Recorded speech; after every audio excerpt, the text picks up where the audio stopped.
What's a man to do? This is the 21st century, and frankly, I had damn few options, and none of them were without pain. Not physical pain, but emotional and financial pain. I would suffer, the kids would suffer. Hell, the dog would suffer too. Sad. I never, not for a minute, thought I would face such an ordeal. When I was growing up in middle school in Albany, the problems were always school, sports, and then girls. Girls were the problem. I liked them, really liked them, and then I liked them, really liked them. In retrospect, you could say that I loved them too much. That's not entirely true. Without that degree of love, I wouldn't have had two children. No, my problem was simple. I was no longer fit to be a man, in her opinion. So to solve her problem, she decided to find a man she actually wanted to have fun with. It turned out that I was perfectly fine, still working and supporting everyone. It was just that doing it with Kathleen was all but eliminated. I started turning her down the rare times she offered, but all she would do was shrug, say, "Okay, your loss," and go to bed. Oddly enough, for a while I still slept in the same bed with her. It was more for appearance's sake, for the sake of the kids. I slept on my side of the bed, and she slept on hers. In the middle was a no man's land where neither of us dared set foot. I guess I got used to it. As time went on, I realized that Kat was spending more and more time with her boyfriend. She came home late a couple times a week, and one Friday morning she announced that she was going away for the weekend. I asked her where she was going and with whom. She said I didn't need to know. I didn't really want to know, I thought. The odd weekend turned into 2 weekends a month. The kids were very curious and would ask her where she was going. She always answered, "To help a friend." Yeah, right. It went on like that for about a year, and I realized that if I wanted to have any kind of life at all, I needed to move my butt and do something for myself. My kids and I filled our weekends with tons of activities. They had a bunch of school sports and clubs that took up most of their free time. I didn't have as much. I filled my time by being there for them whenever I could. I went to games and practices, drove them and their friends wherever they needed a ride. I decided that the more I had to do with the kids, the less I would think about Kat. Kat took care of the kids and even cooked the occasional family meal. She planned our family activities that we did, but I could see that her interest level was dwindling. She was constantly texting on her phone. When I would look in her direction, she would put her phone in her purse and then pretend to be interested in what we were doing. The kids would ask me why their mother was absent so often. I didn't have an answer that I thought would be appropriate for them. I remember telling them, "You should ask your mom about that. I'm sure she can give you lots of details." It was about that same year that I realized that I had long since ceased to be considered the man Kat wanted as her husband. I learned from expensive sources that she was having fun with two different men. One was about 10 years younger than her, a clerk at the firm's law school. The other paramour, her main squeeze, was actually another lawyer at the firm where she worked. He's a few years older, married, has a wife and two kids. He's a senior partner. Kat seems to like shopping where she works. A man can only take so much. I talked to the kids. They sensed that not everything in our world is perfect. They had pretty much lost track of the times their mom was or wasn't around. They just stopped counting and caring about it. The time the three of us spent together was noticeable, as they often told classic daddy stories about our camping trips and travels when Kat wasn't around. I think she sometimes paid attention to this. I volunteered at school events, and a few of the most observant noticed that Kat was never there. A casual question from one of the mothers would let me know they were watching. When one of them asked where she was, my standard response was, "She's busy." I pulled my old bike out of the garage, took it to the shop for maintenance and overhaul, and started riding again. The first few times were educational. Muscles I hadn't used in a long time let me know that I had been a slug for too long. After the first few times, I started using Voltaren more often. There is a mountain biking group in town and I went there. It was a lot of fun. But I was in a hell of a lot of pain afterward. Afterward, the group would usually head to the Fox and Hound pub for a pint of beer. What the hell, I needed it. I was enjoying it. I lost a few pounds. My pant size became 31 inches in the waist, and my shirt size became a medium, tight fit. I lost weight from 185 pounds to 160 pounds. I looked much better considering my height is only 5 feet 11 inches. I started going to the gym at lunchtime. It is available on the first floor of the building I work in. My workout is also flexible, so I can take work with me if I want to. I am a CPA management consultant. I have plastic braces that you wear on your teeth. I had a few teeth that started to shift, and I wanted to make sure everything in my mouth was where it should be. When I was a kid, my mother and father spent an amount equal to the cost of a small used car on braces, and I didn't want their investment to go to waste. My own children would soon need braces, and what better way to show them that this wasn't the horror story their friends were telling them than to be an example myself? I usually only wore them when I slept. Kat never noticed, or if she did, she never once said anything to me about it. The kids talked me into going clothes shopping to buy things that fit me better. We went to the Tommy Hilfiger Mall. My cousin works there as a manager and gave me a family discount of 40% off the price. I couldn't turn it down. I bought contact lenses. The kids really laughed at me when I tried to put them in my eyes. The first few times it was like being poked in the eye with my thumb. Eventually I got the hang of it, and now they go in and out in seconds.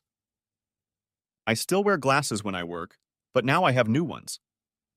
My kids helped me choose the frames. Black horn-rimmed glasses are in fashion right now.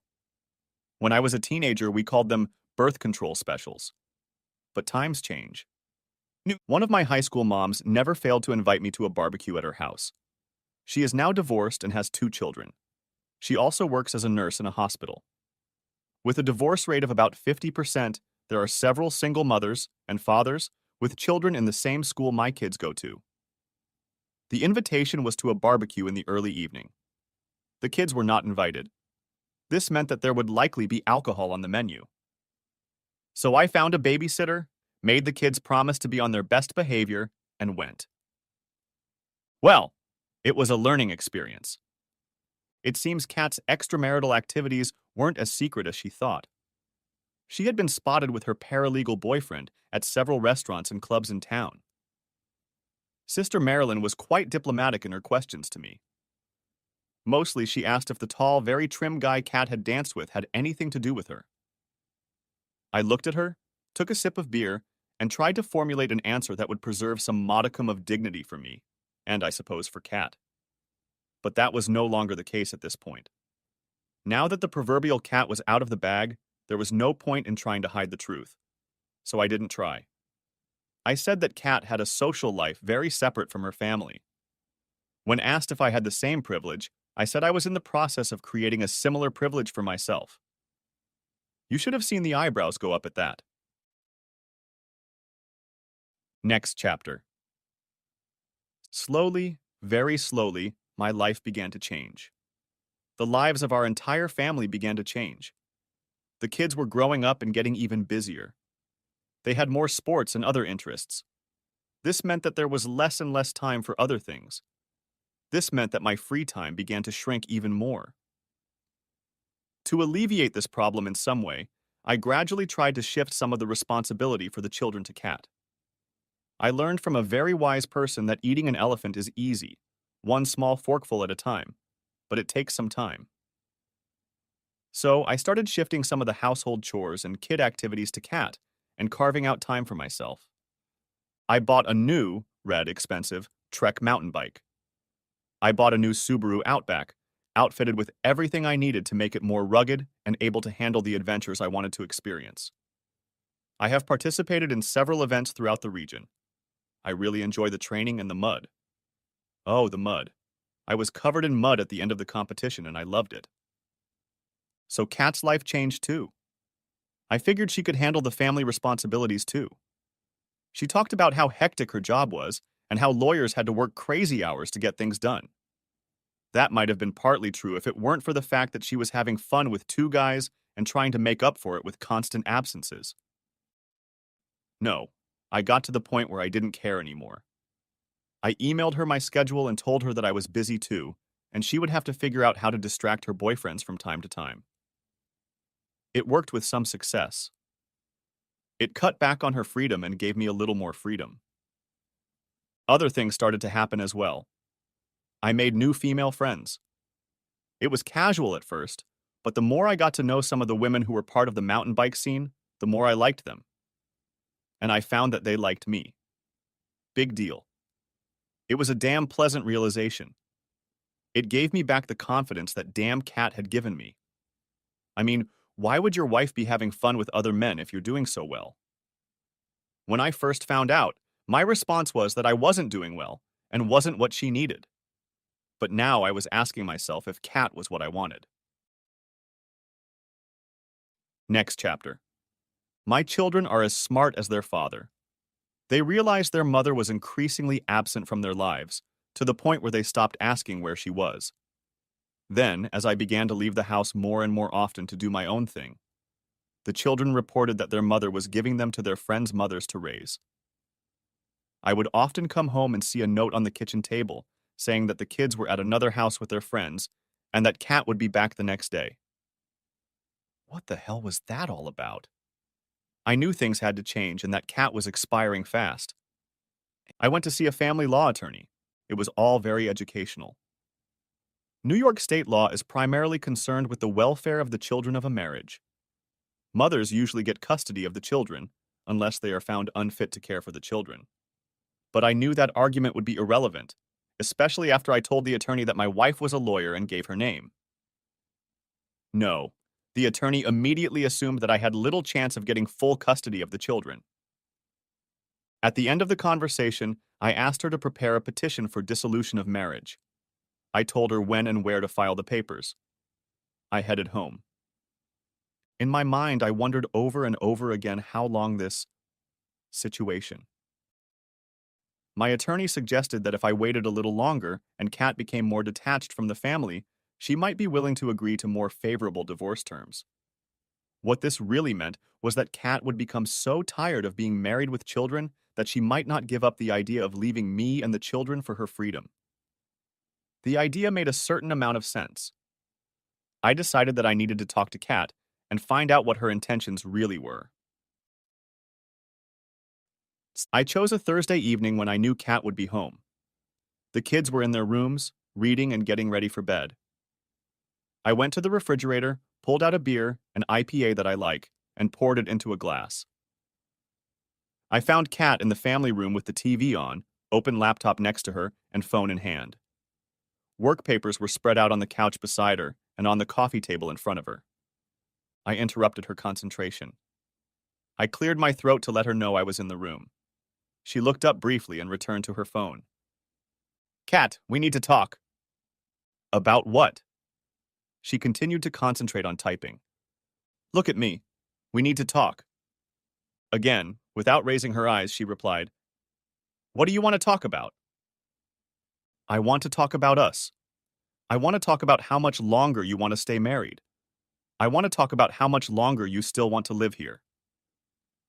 I finally got her attention when her head jerked upward and she dropped her damn cell phone. What? What? What? What do you mean? I mean that you and I aren't a couple anymore. You haven't been a part of our family for over a year and a half. You were very busy having fun with your two boyfriends. You weren't my wife and you weren't a mother to those two kids you gave birth to. That's what I mean. Her face reddened.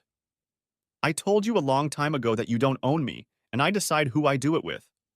You don't want it, so I have the right to do it with whoever I want. That was bullshit, and she knew it. When was the last time you and I did it? Now she was starting to get angry. I don't know, and I don't care. Every time I've suggested you do it, you've refused. I nodded my head. Yeah, you're right. I guess I do have an aversion to sloppy thirds. But that's just me. I took a big sip of beer. I realized there wasn't going to be much here tonight. She raised her voice. So what the hell do you want from me?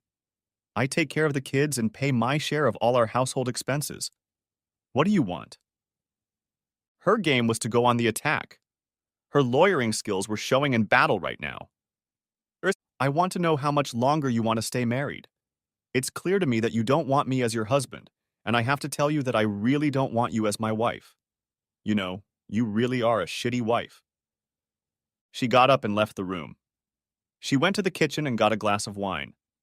I figured she wouldn't come back, but she did. I guess she wanted to grab her phone and finish texting her boyfriends. During this brief exchange, I realized I had had enough. I immediately did one thing and mentally tagged myself to do another first thing on Friday. I went into the bedroom and started clearing out the closet of all my stuff and moving it into the guest bedroom. It took me a few trips, but I got through it in about an hour. Kat continued to do her chores in the family room. I slept pretty soundly that night. The next morning at breakfast, I talked to the kids. Kat had left before they even got ready to eat, and I was able to tell them that changes were coming to the house. Their mother and I are going to sort out some things about the two of us, but I want to make sure it doesn't affect them first. They looked at me as they munched on chips and toast and nodded. I sensed that they had expected this development. I called my lawyer as soon as I got to the office and told her she could take care of the paperwork and hand it over to my wife. I wanted it to be served in her office. I figured it was a crime scene, so to speak, and what better place for her and maybe even her boyfriends to realize that their decisions and actions have consequences. Next chapter. Kathleen.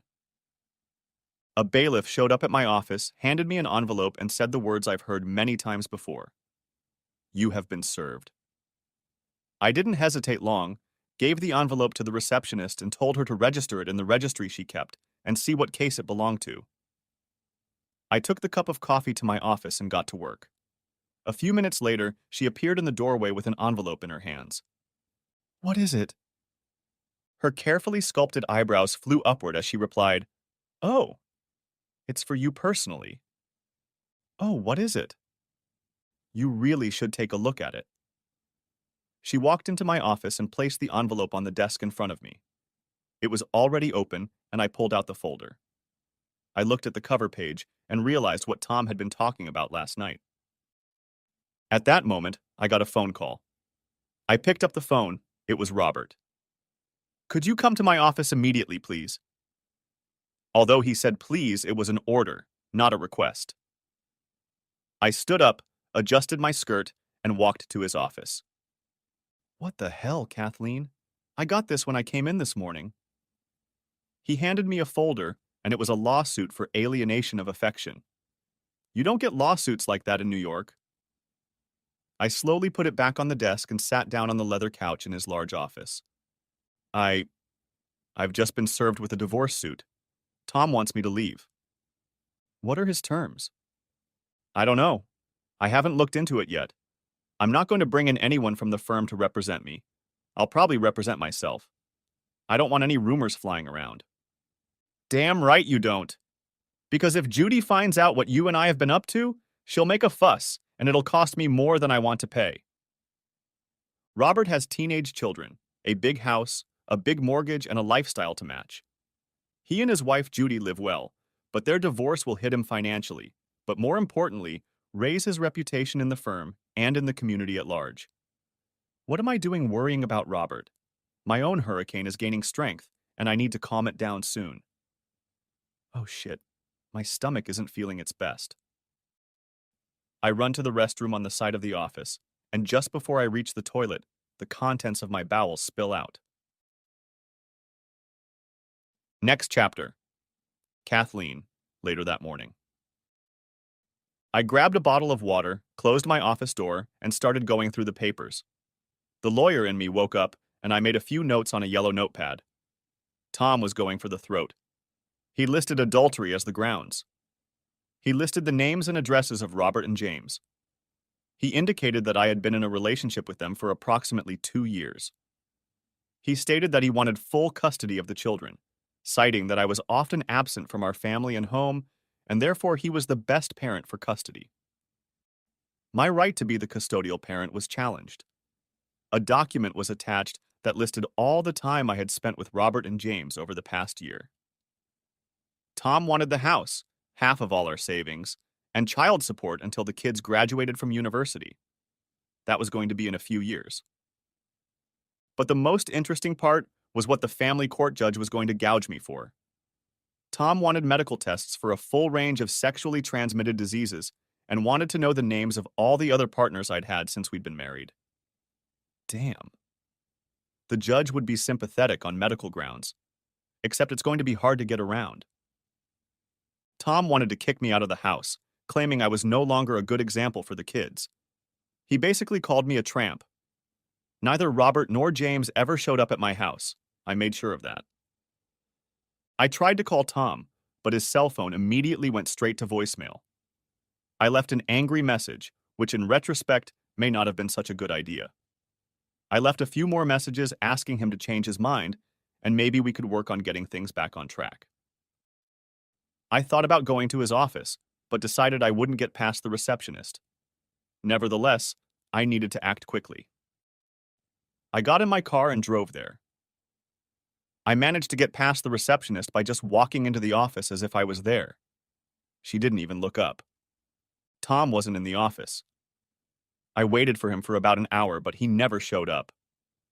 I left, knowing I had things to do. I was now in damage control mode. When I got back to my office, the hurricane had picked up speed. There was another process officer waiting for me with an envelope. It was a temporary court order stating that I was not allowed to reside in my home for the next 30 days or until a formal hearing where certain details would be settled. I was given time to return home and retrieve necessary personal belongings and clothing, as well as work-related documents, computers, and related equipment. I was to call the court clerk to schedule a time, but that was not to be until tomorrow at the earliest. Tom's lawyer appeared to be on top of things, and I was already struggling to get things done. Next chapter. Tom. I texted Kat to tell her that I would pack a bag for her and drop it off at her office. I asked her to send me a list of what she needed. Or she could come home and have my attorney supervise her packing. I was home all day, but I got a call from my boss informing me that Kat had been standing in my office for over an hour waiting for me to return. He wouldn't let anyone near her. I thanked him. Kat showed up at the house late in the afternoon when she found out the kids were coming home from school. I looked at her. You know you're not allowed to be here by court order. Why would you do something like that? It's not necessary and it's just ridiculous. You want to keep me away from the kids? Why would you do that?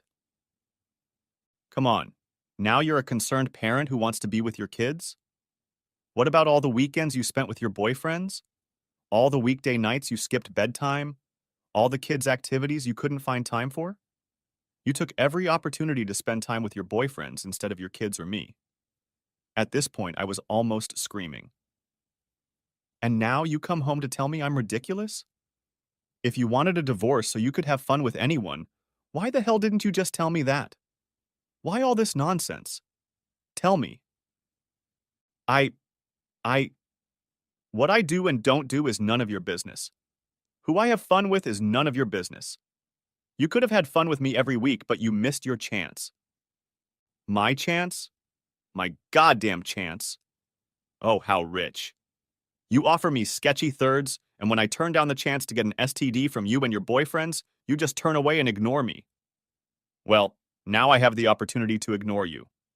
Get the shit you came for and get the hell out. Now. Kat stepped back a little, and her face turned red.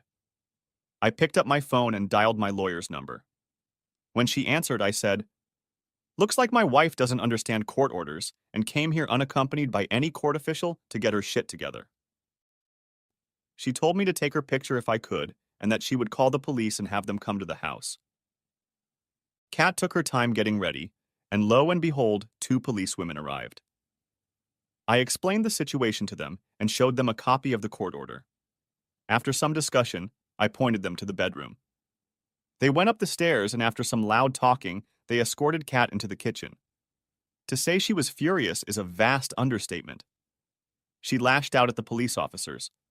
The head policeman told her to calm down or she would be handcuffed and taken to the station. One of the policemen looked at me and asked if I wanted to press charges. I inhaled, then exhaled and told her no. I decided that was enough to let her know that I had been angry with her for the past year and a half and that we had reached a breaking point. The policeman escorted her back upstairs. Kat packed her suitcase, grabbed some work stuff from the office, and walked out the front door to her car. I went back into the house, closed the door, and called my lawyer to report what had happened. I had several pictures of Kat with the police officers. Next chapter.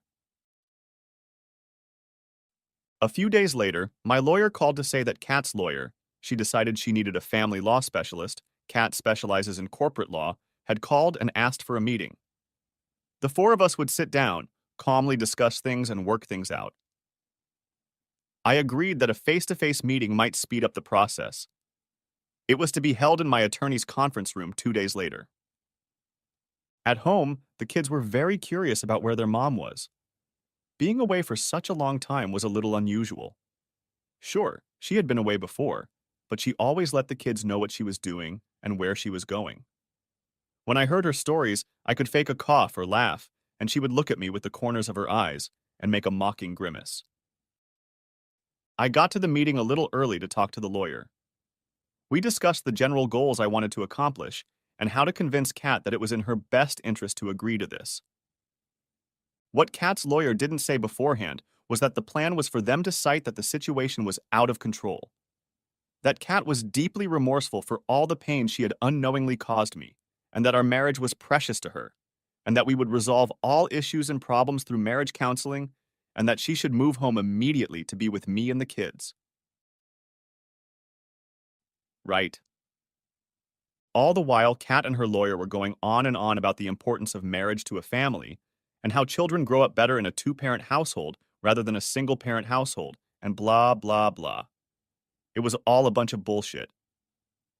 We all understood it, and I gave her an incredulous look on my face. My lawyer responded with a question to a question. Have you gotten your STD test results yet? Kat and her legal eagle looked at each other, then at me, and answered question for question. Why do you need medical testing? I snorted and answered her lawyer. Because I want to make sure she hasn't given me some strange and deadly disease. Are you sure Robert and James weren't having fun with other people? If so, let's ask them.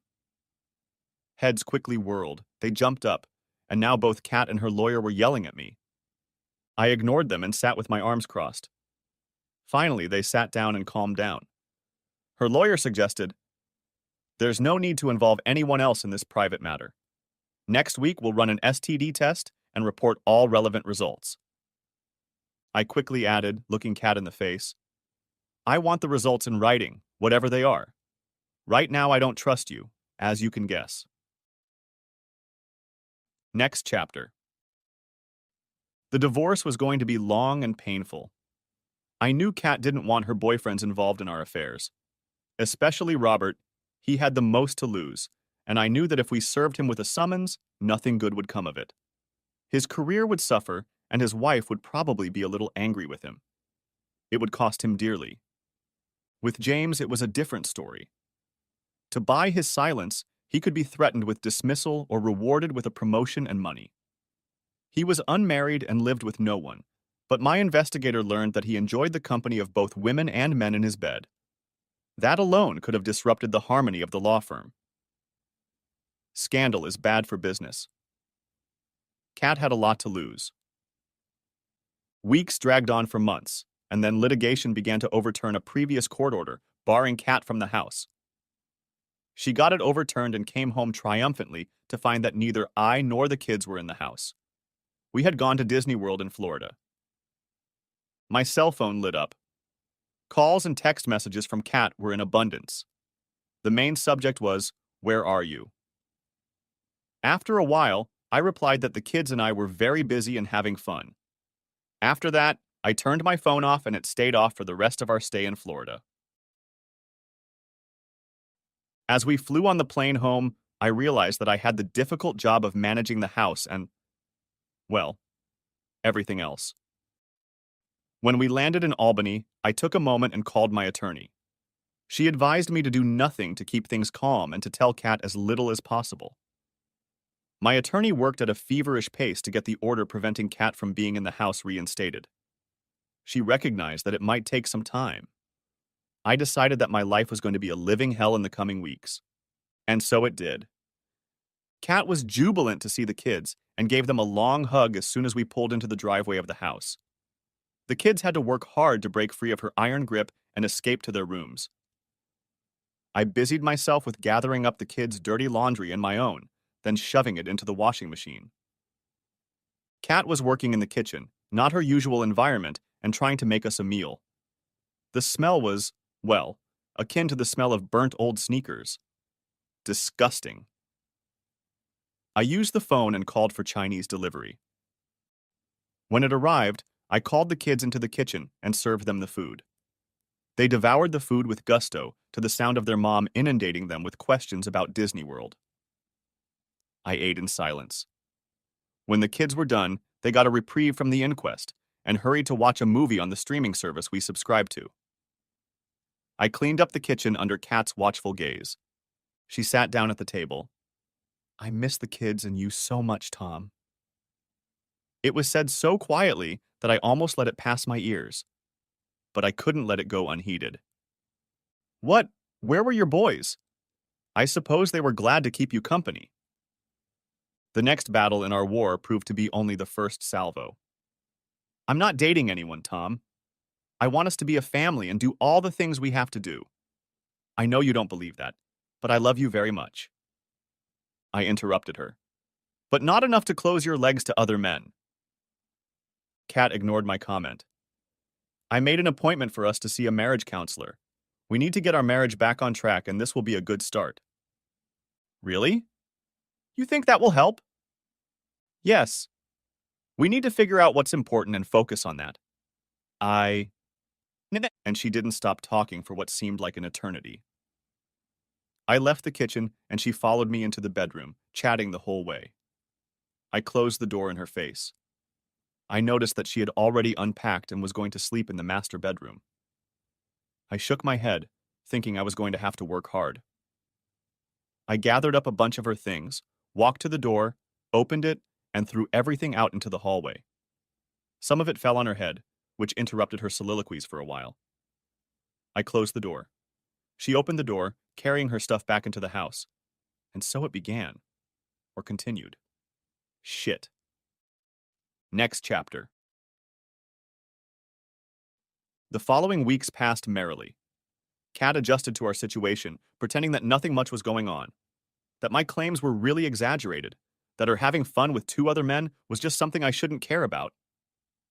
That this is normal in the modern age, and that it doesn't mean she doesn't love me or our children. One thing she did do was go back to the family court judge and formally request marriage counseling. I was unable to attend court that day. I figured she scheduled it when she knew I couldn't make it. Sneaky bitch. And my attorney was unable to convince the judge that the marriage could not be saved and that any counseling at this point was pointless. The judge didn't buy that argument, saying that marriages that had suffered worse than ours had been saved, and so we could go and pour out our feelings in 10 sessions of counseling. Bloody marvelous. Kat and her lawyer arranged for us to see this marriage counselor. I assumed that after the counselor got the full picture of what was going on, he would conclude that our marriage was indeed over and we should move on with our lives. I was wrong. Kat found a counselor who held the New Age belief that modern marriage is much more fluid and flexible than the narrow confines of the old ways of thinking. That in the 21st century, we must see our commitment to monogamy as part of a bigger picture. That we need to see ourselves as independent, yet committed. I had to laugh. When I made my points that this would be great for us as a couple, both Kat and the counselor thought I had given up, and that Kat could find a way to have her cake and eat it at the same time. So when I stood up, thanked the counselor for her wisdom, and said that, "I think we're done," they looked at me with a puzzled expression on their faces. I knew that Kat had decided that she had won. For my part, I thanked them both. I thanked them for clearing up our new prenuptial agreement. When the counselor asked me to tell her what I thought this new prenuptial agreement meant to me, I replied, Well, it's very simple, and I want to thank you both for opening my eyes to it. Kat spoke first. Tom, thank you for your understanding, dear. You're welcome, Kat, and thank you, Dr. Snow. You've both been instrumental in making my life so much easier. The look on Kat's face was as if she had just won the Powerball lottery. That's wonderful, dear. We are definitely going to be better partners for each other, and I look forward to resuming the intimacy we used to have. I want to make love to the man I love. Good. And I want to make love to the woman I love. Smiles shone on Kat and Dr. Snow's faces. Their mission had been accomplished. In their opinion, I was living up to what they expected of me. Yes, that's right. Unfortunately, Dr. Snow wanted me to go back and talk to her myself. While Kat was celebrating her victory, the learned marriage-saving doctor wasn't so sure. I agreed to return and promised to schedule a time with the receptionist who was guarding the door. Next chapter. Leaving the marriage counselor's office, we headed home. On the way, Kat was all lovey-dovey. In the car, she wanted to hold my hand. The look on her face spoke volumes. Once we were in the house, I went to the home office to send some emails and update my attorney information. After dinner, Kat started putting the kids to bed, and I went to my bedroom to change. When I came out, Kat saw me getting ready to leave. Where are you going, Tom? I looked at her. Oh, it's my meeting at the bike club. I'll probably be late, so don't wait up for me. Bye. I was out the door and gone before Kat could say anything. The club had planned a 30-mile ride that evening, followed by a social hour afterward. I planned to enjoy both. I got very dirty during the ride and enjoyed a pint of Guinness in the pub afterward. Among the members were two single women who knew I was separated and divorcing, so I didn't fail to socialize with them. Both ladies were a pleasure to talk to. So much so that I asked one of them out on a date Saturday night 3 days later. I got home a little after midnight, and Kat was already in bed and asleep. I undressed and headed for the shower.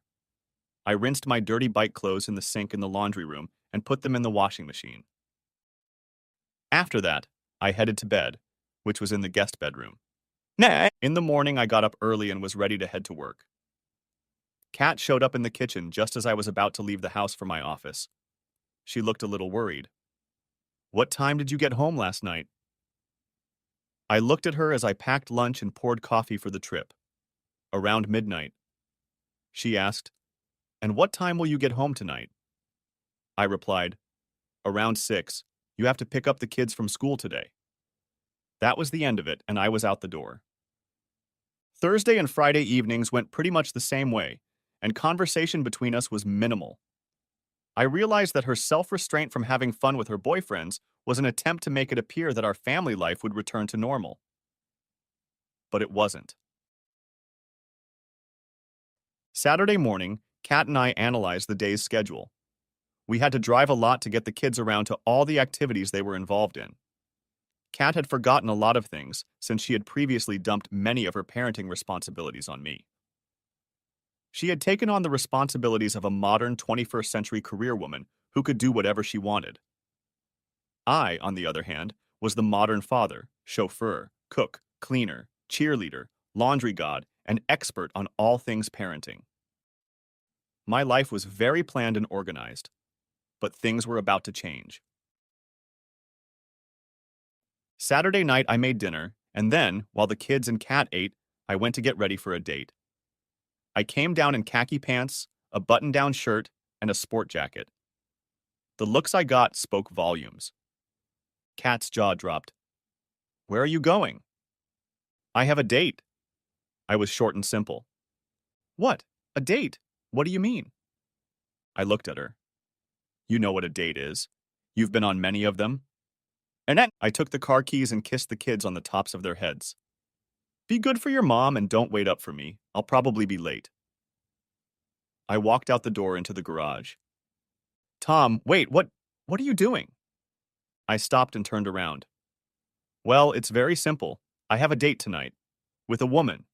You know, you have dates with your boyfriends. Here I have a date. I'll see you later. Kat's jaw almost dropped. I left. I had a great time.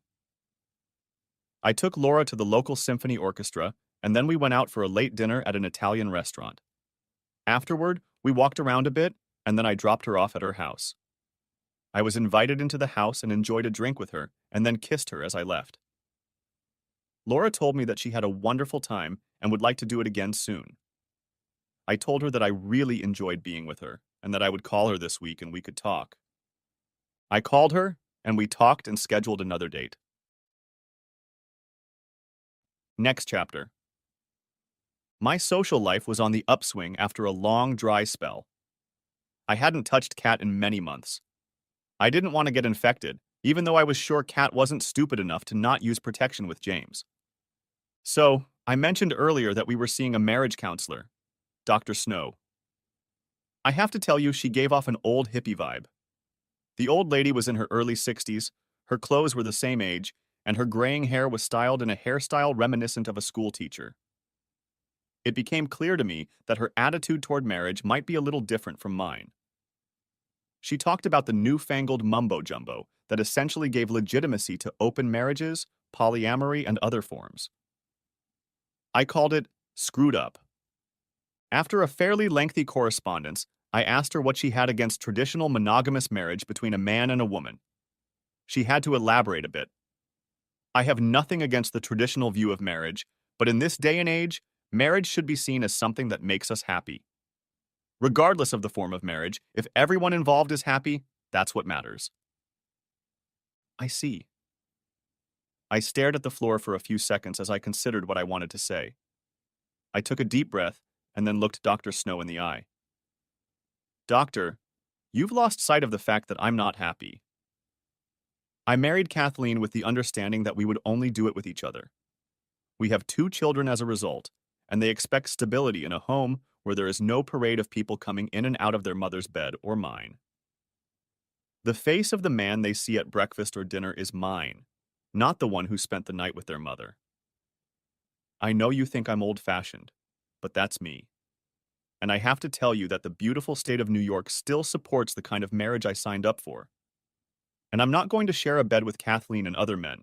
Polygamy is not what I want. You should know that. You need to tell that to the judge and Kathleen, and we can all save time, effort, and money and proceed with the divorce. I'd had enough. I was done with this nonsense. Next chapter. My attorney set us a court date and called Dr. Snow as a witness. When she was questioned about counseling, she told the judge that I was hesitant to participate. She even tried to suggest that I was intractable.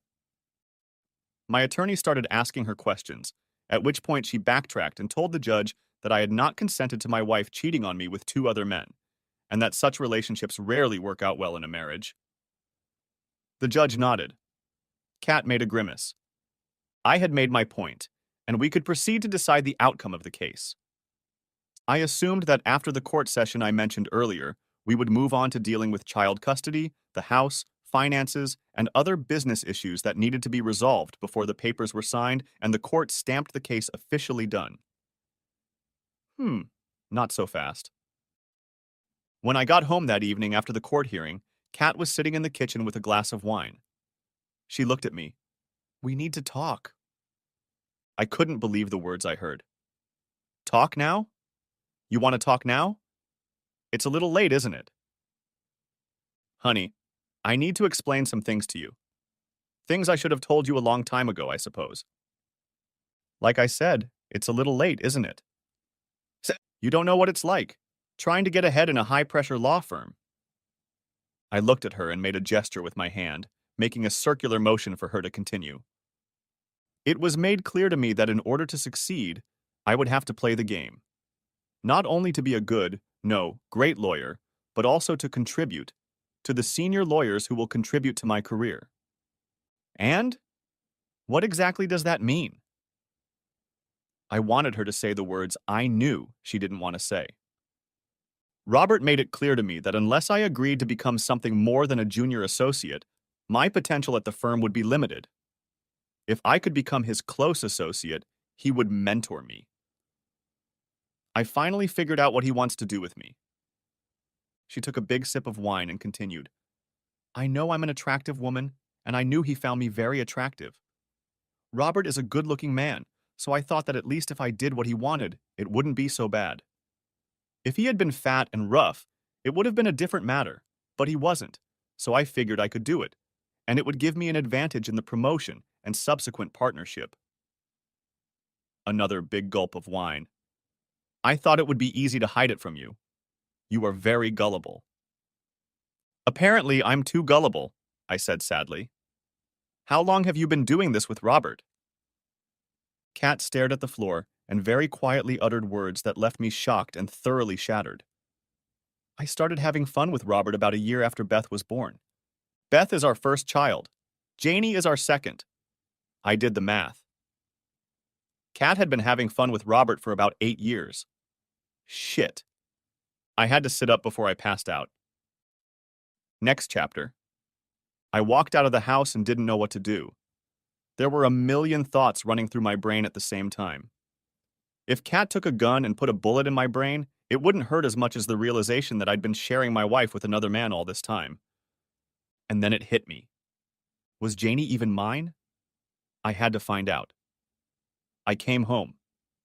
I almost burst through the front door and shouted to Kat, "Kathleen, where are you?" From the bedroom I heard, "In here!" I almost ran to the bedroom door. I almost yelled out to her, "Is Janie mine?" What? Janie. Am I her father? Don't be silly, of course you're her father. Are you sure? You were having fun with Robert when you got pregnant with Janie. Shit. There was dead silence. For an intelligent woman, she was incredibly stupid at times. I turned and walked out of the room. I went into the kitchen and got a drink of water. I heard Kat coming down the stairs. She walked into the kitchen and looked at me. She didn't say anything. The next day, I went online and looked for a lab that does DNA testing. There are several in our area. A quick guide to DNA testing in New York State. New York State has specific requirements for DNA testing, including collection of the sample by a supervising physician. The sample must be accompanied by an order for analysis from your physician or attorney. The lab must be certified by the New York State Department of Health. I contacted the lab, and after some negotiation, I asked them to have the analysis kits delivered to me by courier.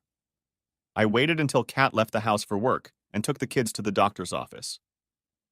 They were a little curious about what I was doing, but nevertheless, they had their cheeks swabbed and the doctor took a small hair sample.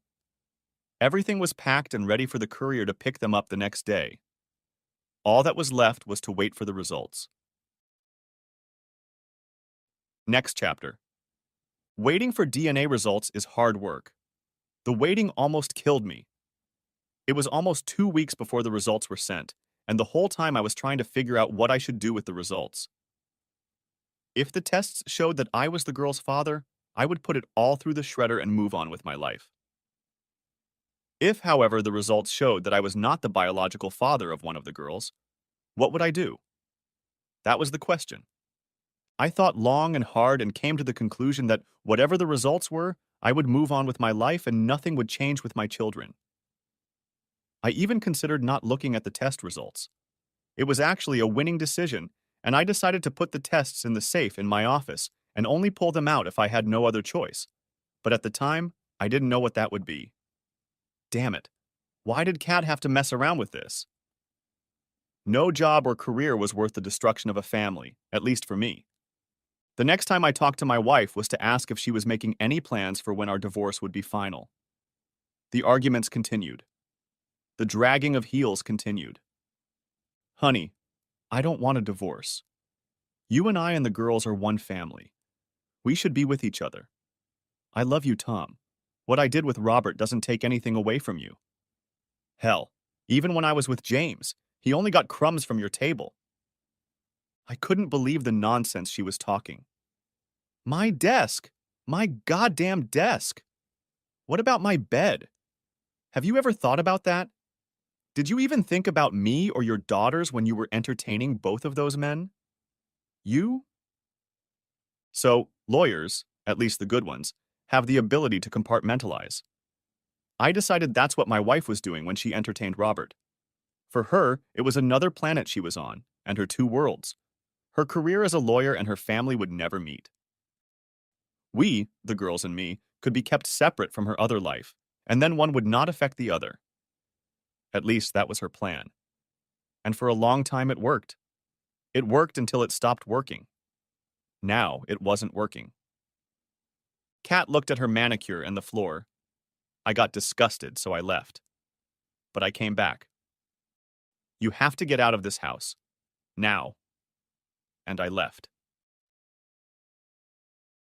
Next chapter. Kat's lawyer managed to stall for quite some time, but eventually time ran out. My lawyer tried to appeal to Kat's sense of justice and sought an uncontested divorce. Kat was not happy with that. Also, depending on the workload of the family law courts, it could take a year or two to finalize a divorce. I needed to find a way to speed up the process. I only had one possible trump card, but that meant I would have to do something I didn't want to do. I'd have to look at the DNA test results. I pulled an envelope out of the safe in my office and placed it on my desk. I took a cup of coffee and stared at it for so long that the coffee ran out and the last drops went cold. I mentally weighed the implications of what I was about to read. If my worst fears came true, how would it affect me and my children? Deep down, I knew that whatever secret lurked in the DNA envelope, it would not change the way I felt about my children. I took a letter opener and carefully cut open the top. There were 4 sheets of paper. I unfolded them, bent back the folds, placed them in the center of the table, and began to read. My world shattered some more. In that moment, I hated Kat more than I had ever loved her. She had given away what I thought was mine. Beth is my biological daughter. Janie is not my biological daughter. I took the 4 sheets of paper to the photocopier and made 3 copies of the documents, then returned the originals to the envelope and put it back in the safe. I knew what I had to do. Next chapter. I called Robert's office, spoke to his secretary, and made an appointment. She had no idea who I was and made an appointment for me in a week. I put the DNA results in an envelope and couriered them to my attorney. She would file them in the case file and could use them in court at the right time. For the next week, I avoided Kat like the plague. I did the usual things with the kids, but if Kat tried to come with us, I made excuses why I couldn't go and let her handle the girls alone. The day of Robert's appointment came and I headed to his office, hoping I wouldn't accidentally see my wife there. In the reception area, I cooled down, eager to get on with my plan. Finally, his secretary looked at me and said he was ready to receive me. When I entered and he saw me, he turned a little pale, but tried to feign a greeting and wanted to shake my hand. I didn't take his hand, but made sure the door was closed. "Well, Tom, what brings you to see me? Let me have my secretary call Kathleen and see if she can join us." I held up my hand to let him know not to bother. "I've come to see you, Robert, and this is not a social visit. I don't think we need to involve my wife today." "Ah, well, Tom, what do you need to talk about?" I pulled an envelope from my jacket pocket and placed it on his desk. He looked at it like it could explode at any second. Uh, what's this?" "It's something I want to share with you. You see, I have a problem, and that problem is the wife you've been entertaining for the last 8 years. That problem is a daughter who is not biologically mine. This problem is a divorce that needs to take place. This problem is the discussion I will have with your wife if you cannot convince Kathleen that it is in her best interest to agree to the divorce. This problem is the publicity of what you have been doing with your subordinate. The problem is what your corporate clients will think of the firm when they find out about the ethical standards or lack thereof at this firm. That's my problem, and now it's your problem." Robert blushed brightly. He felt like jumping over the mahogany desk and strangling me. I turned and headed for the door. "You have 24 hours to get her to sign the divorce agreement, or my next visit will be to your house, and I'll have a chat with your wife. Figure it the hell out yourself." I left and got out of there as fast as I could in case he had a gun in his desk. That night when Kat got home, she stormed into the house and was furious. "Why the hell did you go to Robert's office?" I waited a few seconds before answering. Why do you think I went to him? Did he show you what I left him? None of that matters. It doesn't matter who Janie's biological father is. You're her father, always have been, and always will be. What difference does it make? Are you out of your mind? Really? You think it doesn't matter to me that you've been cheating on me for most of our married life? You're just a piece of work, you know that. I gathered my wits and had to remind myself of my lawyer's wise advice. Don't do anything stupid or you'll regret it later, and actively counted to 10 in my mind to regain control of myself. Tom, you know I love you, and you know that this DNA stuff doesn't matter. Kat, you're right. DNA doesn't matter when it comes to Janie. She is my daughter and will always be my daughter. I will fight for her just as much as I will fight for Beth. You can be sure of that. I tried to retire to the kitchen to get a beer and relax. I managed to pour my favorite IPA and headed for the family room. Kat followed me at my heels. Why did you try to threaten Robert about telling his wife about those DNA tests? Nothing will come out of that. Robert's working on getting a court order right now to stop you from going near his house or family and order the DNA sealed. Really? Honey, we need to forget all this divorce nonsense and continue being a family. I'm going to make dinner. Why don't you help me? With those words, she turned and walked into the kitchen. I could hear pots rattling, pans clanging, and other kitchen sounds. As if cooking would make her forget all her problems, and me forget how deceitful she had been for most of our marriage. I sent a quick text to my lawyer, they now charge money for responding to such messages, to let her know that Robert was trying to pressure me to stop me from communicating with his wife, and let her know what a jerk he was. They both, Kat and Robert, have forgotten that I know how to use the phone, and it's not hard to get the number. His wife is on several charity committees, so seeing her and talking to her would be pretty easy, which I did. Next chapter. So, rich people live by rules that are different from the rules and norms that the rest of us live by. I've always known this, but talking to Mrs. Robert, her name is Judy, made me see it again. Money can buy privilege, and a lot of money can buy rights. When I introduced myself to her, she quickly admitted that she knew who I was and guessed what I wanted to talk about. I was so shocked by this that I had to focus on what I wanted to tell her. She seemed to know all about her husband's adventures and was well aware that he and my wife, Kathleen, had been quiet lovers for some time. When I pulled out the DNA test results showing that I was not the father of one of my daughters, she quickly looked over the papers and handed them back to me with the question, "What do you want with Thomas?" It was actually very simple. I looked her straight in the eye and said, "Do you have any leverage with your husband to convince Kathleen to agree to the divorce I've asked her for?" "Why do you want to divorce her? Is she such a bad wife that you want to get rid of her?" I am very surprised that you are asking that question. Isn't having a long affair, being pregnant by a man other than your husband, and hiding it not sufficient grounds for divorce? Divorce is a stretch. How long have you known about her relationship with Robert? A few months. And otherwise, she's been a good wife and a good mother? I was beginning to realize where this discussion was going, and I didn't like it. In my opinion, she was a shitty wife, and her cheating was intentional. That's saying a lot. How can I trust her with the best interests of our children and our marriage if she had fun with other men, got your husband pregnant, and decided that what I don't know I don't care about? Well, I do know, and it bothers me. Then she dropped her little bombshell. I've known about Robert's adventures for a long time. His relationship with Kathleen is not the first woman he's had an affair with, nor will it be the last. When I became aware of his adventures, I decided that I liked my life and decided that I wasn't going to do anything about it. You see, when I found out Robert was having an affair, I decided I was going to have my own extramarital activities, and I'm enjoying them, and I don't plan on stopping them anytime soon. Oh, for crying out loud. This one was as deluded as my wonderful cheating wife. Look, it's none of my business what you do, but when your husband meddles in my life, it really offends me.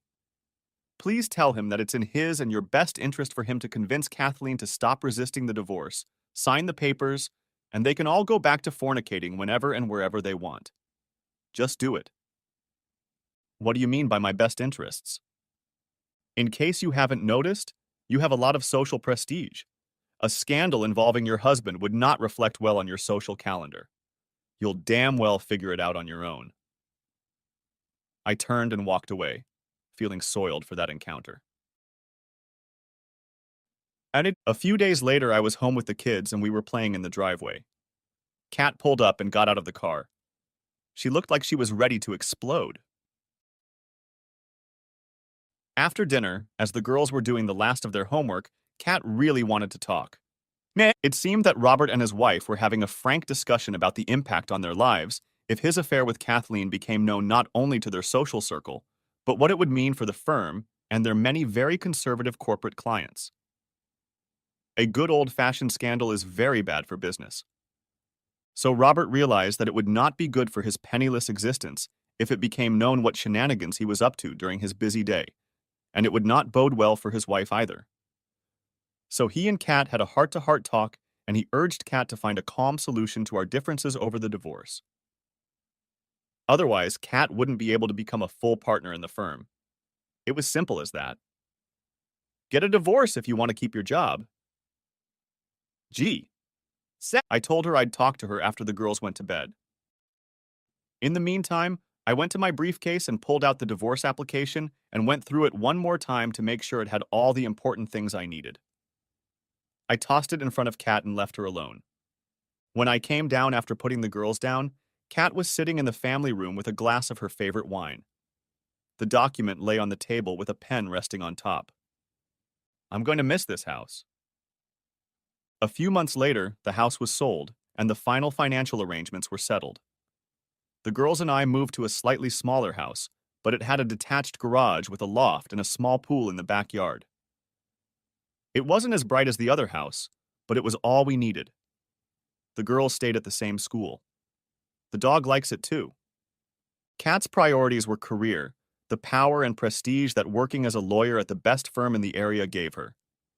She thought she wanted a family, but in the end, we weren't part of her equation for success. I had full custody of the girls, but Kat could see them anytime she wanted. That usually meant a rare Saturday or Sunday. She wanted to be a present mother, but soon became absent. For Beth's birthday, she sent a gift. At the party, she did not attend. Next chapter. You want to hear that I found a bomb model and had fun with it? No. My social life gradually recovered to the point where I began to socialize with a very nice woman I've already told you about, Laura. We became more and more serious with each other, whatever that meant. We were both having fun. The divorce could have been avoided if I had ignored Kat's extramarital affairs. I could have engaged in it with her a couple times a week and been quite happy if I were that kind of person. But I'm not. I'm far from perfect, but I have certain standards, and when it comes to children, my standards are much higher. Their needs come first. I have a responsibility to protect my children, and that means raising them in a stable home. It's pretty simple, at least for me. So, when the dust settled, I took stock of my new life and began to move on. I've told you about Laura before. She is a very nice woman, in her early 30s, good-looking, trim, athletic, and has a great sense of humor. She likes my kids and they like her. She even likes the dog. What more could a man ask for? Tell me. The end. Thanks for watching. I hope you enjoyed it. So subscribe to my channel and watch the next video.